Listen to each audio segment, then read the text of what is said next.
Hello, everybody. So I wanted to do today a little differently where I come up and answer a lot of your follow-up questions to the training I did on anal sex toys. The one I did where I was kind of comparing the different toys and telling you how to use them and what they're for and everything, because I received a lot of follow-up questions in regards to that. So this is what we're going to do today. So buckle up. So the first question is, how do you bring up that you want to participate in anal play with your significant other?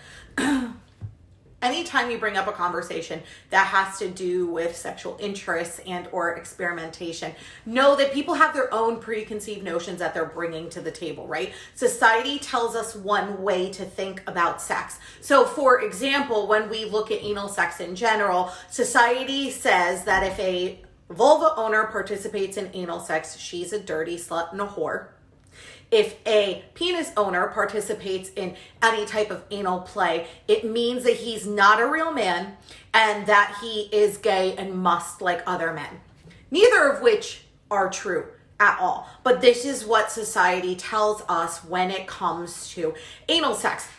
And so when we want to have the conversation, whether you're a vulva owner or a penis owner, and you want to start participating in it, know that people are going to have their own shit that they may bring to the conversation. What their preconceived notions are mean absolutely nothing about you. And you have every single right on this planet to have these conversations with your significant other and to experience the most pleasure possible. So I just want to recognize that this is going to be a very vulnerable conversation to have with your partner in general. So if you are nervous or scared or feeling a little bit vulnerable when you are ready to open yourself up to this conversation, it is completely normal, because anytime we talk about sexual experimentation, it does get a little nerve-wracking, and it is something that requires a lot of bravery to bring up. Let's just be honest. So when you are bringing it up to your partner, first off, I think the worst way to bring anything up sexually with your partner is kind of to blindside them with it, or sitting down and being like, hey, can we talk? Or can we sit down and talk about something? Like, I feel like that is just a really abrupt way to start a conversation, and it automatically puts everyone on edge, because if I'm thinking, hey, we need to talk about something, I'm thinking something's wrong already. And so this could be a conversation where you are just kind of casually mentioning it or casually bringing it up, or you're watching TV, or you guys are just kind of hanging out, and you could sit here and say, you know, I've been thinking a lot about our sex life and I love it and it is so good, and I've kind of been thinking I want to try something new, and I'd love to talk about it if you're open to talking about it. And typically your partner, because they care for you and they love you, will say, okay, and they're going to get weary. Just be expected of that, because once again, everyone has their own shit when it comes to sex. So if they're sitting here and they're acting a little weary, it is your job to kind of steer the conversation. Always start out with something positive about your sex life, of like, I love when we are intimate, and I'm really thinking of ways to increase our intimacy, not only inside the bedroom, but outside the bedroom as well. But I want to try something new in the bedroom in order to feel connected to you, in order to increase that intimacy. And I wanted to know how you felt possibly about experimenting with anal play. Now, if they're taken aback a little or feel shocked or kind of blindsided, just let them sit with it. Don't pressure them to answer right away, and don't force an answer out of them. So you could say, hey, I just was wondering, like, would you be open to discussing exploring anal play with either yourself or your partner, whoever you want, and allow them to say either like, yes, I am open to discussing it, or no, I'm not open to discussing it, without trying to pressure them into an answer. Once they give you your answer, right, and if they're like, yes, but I'd like to discuss some things first, have that open conversation, have that dialogue, be honest about the reason that you want to explore those ways of pleasure, right? And make it more than meaning, oh, well, it's just because like I want to get off this way. Like, explain why. Use your words and emotions to just be like, I've never I have never been able to explore that facet because of my own preconceived notions, and I am just trying to open myself up a little bit more sexually, and I trust you. And I know that if I'm going to do this, I want to do this with you because you're my person, and I know no matter what, I'm going to be safe in doing so, and so I want to be able to explore this. And then have the conversation with them, be open to hear them. Now, if they come off and they're an instant, no, I'm not interested in that, you have to respect their wishes. And it could be a way of looking at it and saying, I absolutely understand that. If you are ever open to the idea of exploring that avenue with me, I would like to have a discussion with it. Or if you have any reasons that you're really adamant against it, can you please share those with me so that we can have a discussion over them? And maybe I can provide you a different perspective than what you initially have. The worst thing you can do with a partner is pressure them into making it feel like it's an obligation rather than something they want to do. No one wants to do anything that feels like a chore in general, especially when it comes to anything sexual, because if you make them feel forced or you make them feel pressured or you nag the living shit out of them and tell them, well, I think it's stupid that you don't feel that way and this is why and it's about me and I thought we're supposed to be a partnership. When you come with that energy, will they eventually cave? I don't know. But if they do cave, they are going to have so many resentful feelings towards you. They're going to be miserable the entire time. And when it hurts or when they feel uncomfortable, they are going to turn around and blame you, as they should, because you have now put this huge pressure on them to do something they don't want to do. And they have every single right to say no. And I know that's hard to hear sometimes, especially when you are trying to explore things sexually, because you want your partners to be open. But once again, everyone has the right to their own body. And even if you have been married for 100 fucking years, you have no right to another person's body. So if they don't want to experiment, you have to let it just go. If you want it to possibly be a conversation in the future, saying to them, I respect that, but if you're open to have conversation about this in the future, please come to me when you're ready. If you have any questions about it, if you have any feelings about it, can we just please come to me so we can discuss this together. And then you leave them alone.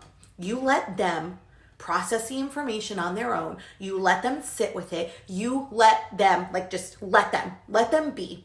And when they are ready, they will come to you.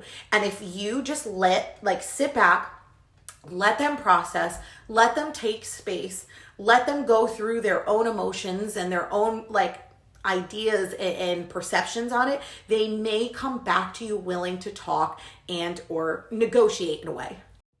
Now, if they do come to you and have questions, ask them or answer them openly and honestly. Sit there, take the time, the space, put your phone away. This is a serious conversation.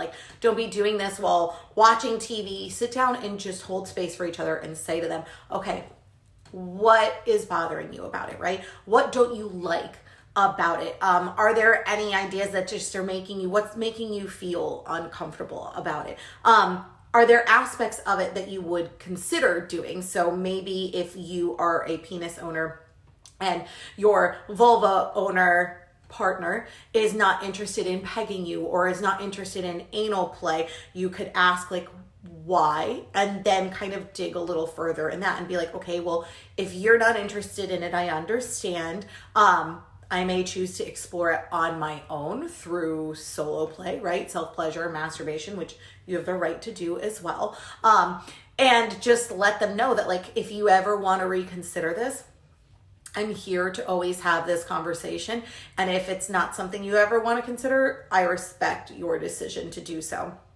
And kind of you have to let it lie at that point, and maybe one day they will come to you and maybe one day they will not. But like I said, it doesn't mean that you can't explore these other avenues by yourself during solo play in order to get these urges or just exploration feel seen, right? Because I think sexual experimentation and exploration is people's way of feeling seen at a different level. And so if your partner can't see you at that level, first start by allowing yourself to see you at that level and try it during masturbation. Okay, the next question is, what is an anal orgasm? An orgasm that is stimulated through anal play and or anal penetration. So with the anus, you can have an anal orgasm with penetration or without penetration. What I mean by that is the anus has a bunch of nerve endings. On the outside of it, it's full of sensitive tissue. So there are people who have the ability to play with the tissue around it with a vibrator, a finger or tongue, rimming, anything along those lines, and they are able to achieve an orgasm through that stimulation, so external stimulation. Now, internally, when you are having anal sex, if you are a penis owner, typically the penis or the toy that's being inserted into you will hit your prostate, giving you a prostate orgasm, which is a full body orgasm that can lead to ejaculation, but also doesn't mean that you ejaculate and has no refractory period. So it is the probably one way that a penis owner can have a multiple orgasms like a woman can. Now, if you are a vulva owner, it is when the penis is inserted inside the anus, it typically is hitting your A spot, which is actually located in your vaginal canal. But what is happening is when you are being penetrated, it's hitting against the back end of that A spot. The A spot is the anterior fornix erogenous zone. Say that 10 times fast. So when you are having anal sex, a lot of the anal orgasms is because you're hitting the A spot from the anal penetration. And then anal orgasms feel a little different than normal orgasms. They feel a little different for everybody. Orgasms feel different for every single person. So typically it comes from internal or external stimulation of the anus. Now, usually a follow-up question to that is, can everybody have an anal orgasm? Studies indicate that everyone does have the capability of having an anal orgasm, but it really depends on the person, the circumstance, a lot of things, just like a regular orgasm would for a vulva owner. I read a study once that said about 95% of penis owners have orgasms via anal penetration and or stimulation, while 85% of vulva owners do.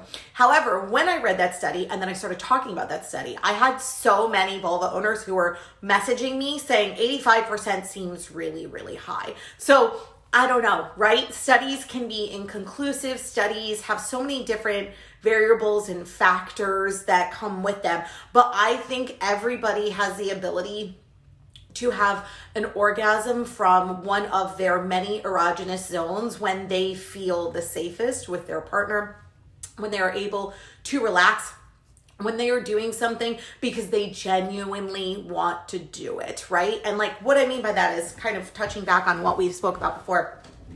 If I go into anal play and I'm really hesitant about it, and I'm like, I don't really know if I want to do this, but my partner wants to explore with it, so I'm going to be open to explore with it, and I'm going to let them play with me, and I get nervous, your entire body is going to clench up. You're not going to be able to relax. You're going to be on edge, i.e. the ability to achieve an orgasm is going to decrease substantially. If you are wanting it and you are really into it and you're willing to do it and you're excited to explore this with your partner, your body is going to take note and your body is going to relax more. Your body is going to lubricate itself more. Your body is going to be more willing to produce an orgasm. So it all depends.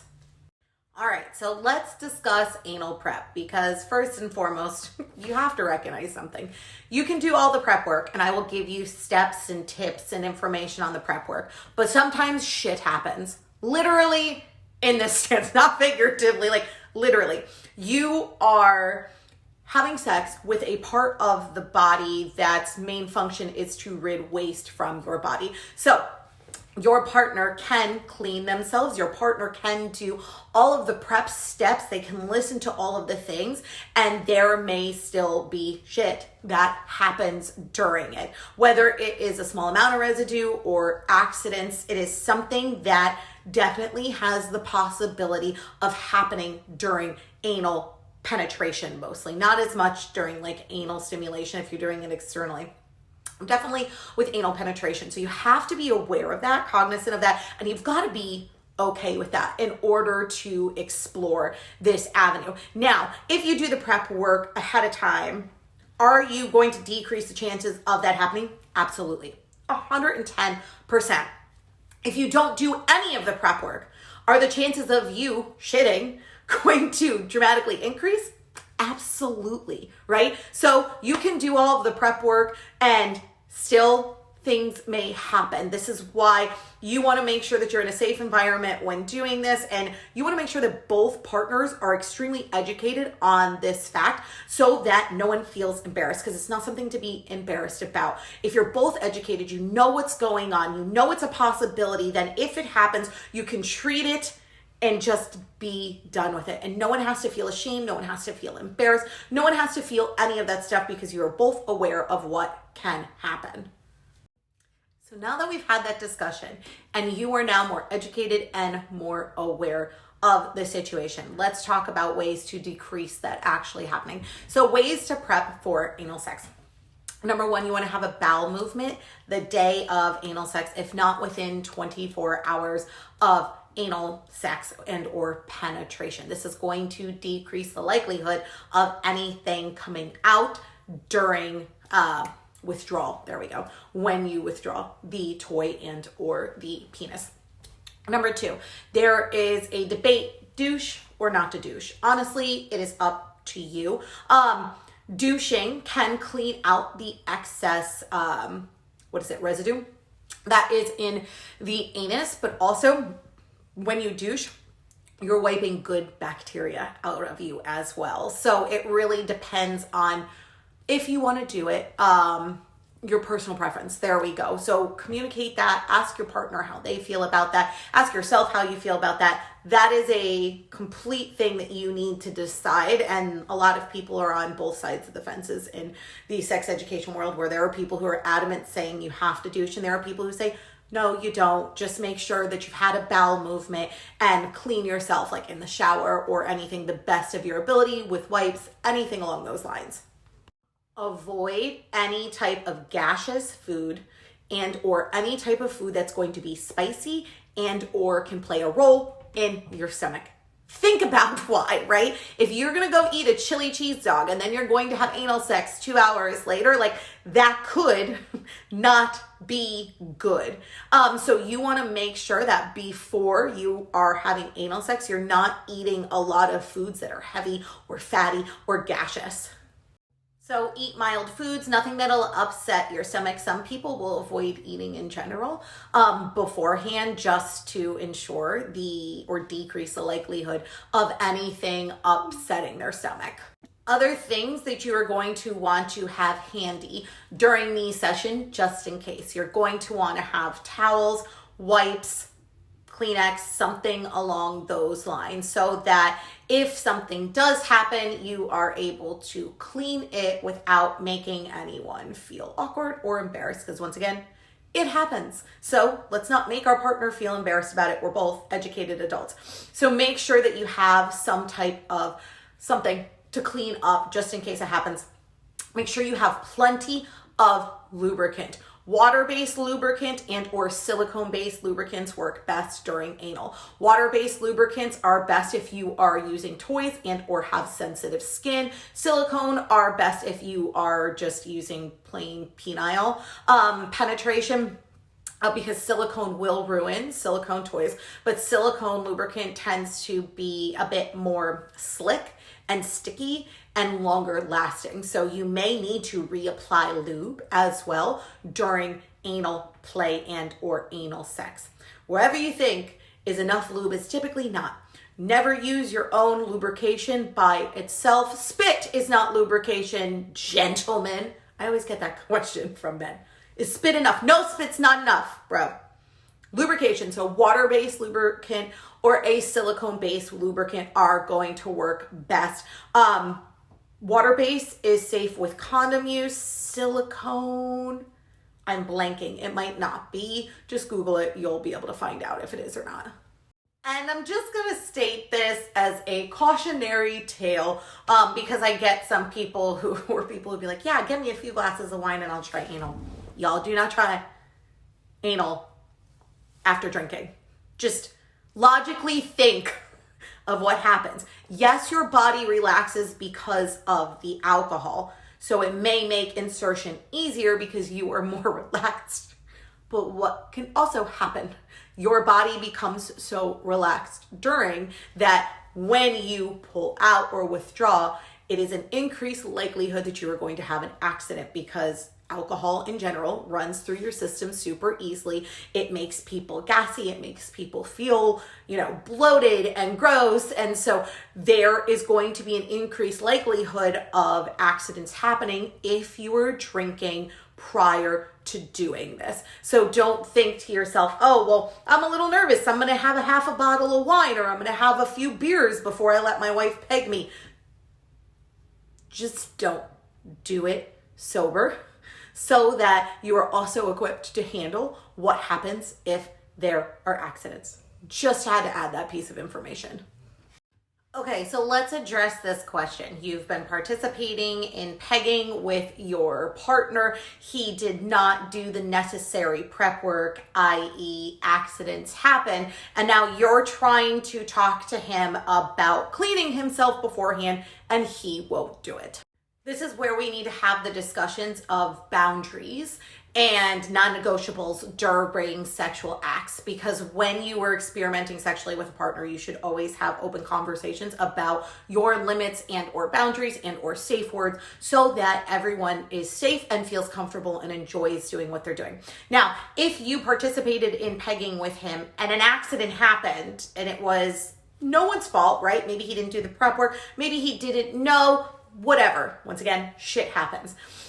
That happens, right? And you're handling it really well. Now, if you say to him, okay, well, I don't want that to happen again. That made me uncomfortable. I wasn't really liking that, or it took away from the moment for me, maybe a way of stating it. Then you have every right to say, if you would like to continue this style of sexual experimentation, i.e. pegging, then you need to ensure that you are doing the proper anal prep work before we participate it. And so you both sit down and you go over what that prep work is. Listen, share this podcast episode with them. Search Google. You can literally search Google for anal sex prep or pegging prep, and they will give you a laundry list, just like I did, of stuff to do ahead of time.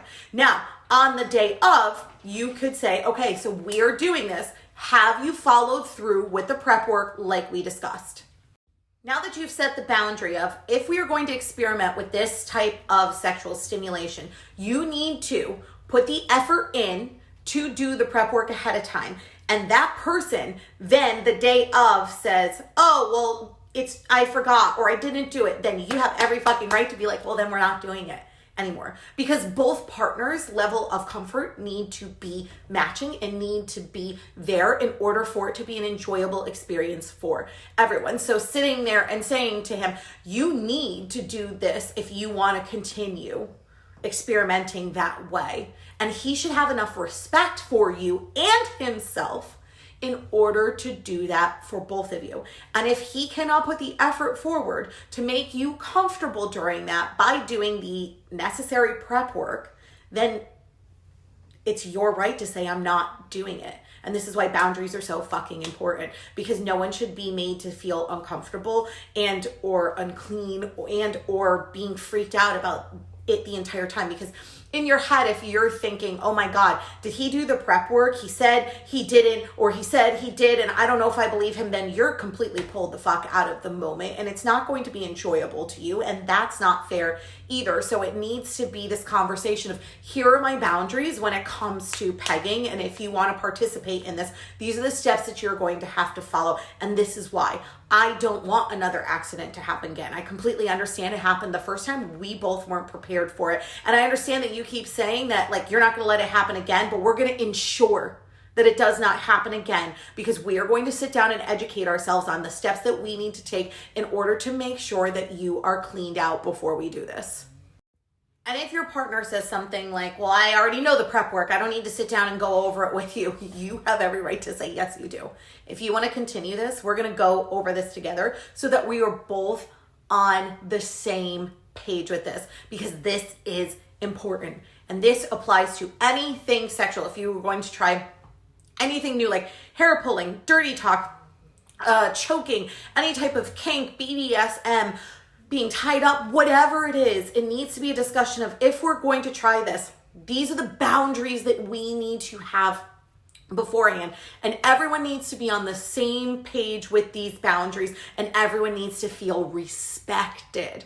Because if they are not doing the prep work, even though you ask them to do the prep work, that is disrespectful to your intimacy level, to your connection, to your trust as a couple that is experimenting sexually. And if they want to continue to experiment other ways sexually too, this is going to put a damper on that if they can't even follow through with this one. And this is why you need to have those conversations of, okay, it happened once, it is what it is, let's do all the prep work. Now, if they do all of the prep work and a small accident happens again, once again, we are aware that sometimes it may happen. It may be the person, it may be their digestive system, it may be something, right? But if that happens and it's truly, truly, truly by accident, that's a very different discussion than, hey, I ignored this prep work, even though we had this discussion prior. I didn't feel like doing it or putting the effort forward. That is a discussion of, okay, then we're not doing this sexually anymore. Here are the ground rules. Here are the boundaries. Here are the guidelines. And it's okay to say that to your partner, and it's okay to stick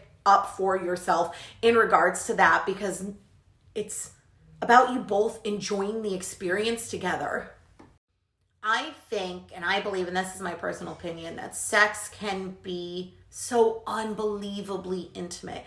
And there are ways to increase your intimacy between both partners with the different things and the different styles of sexual exploration that you two want to experiment with. Like, this is what sex is about. It's about seeing and recognizing how intimate we can get with ourselves and that we can get with our partner in the moment. And when two people let down their walls and are truly intimate with each other during those moments, that is when you have the most like mind-blowing, incredible, like soul crushing in the best way style sex.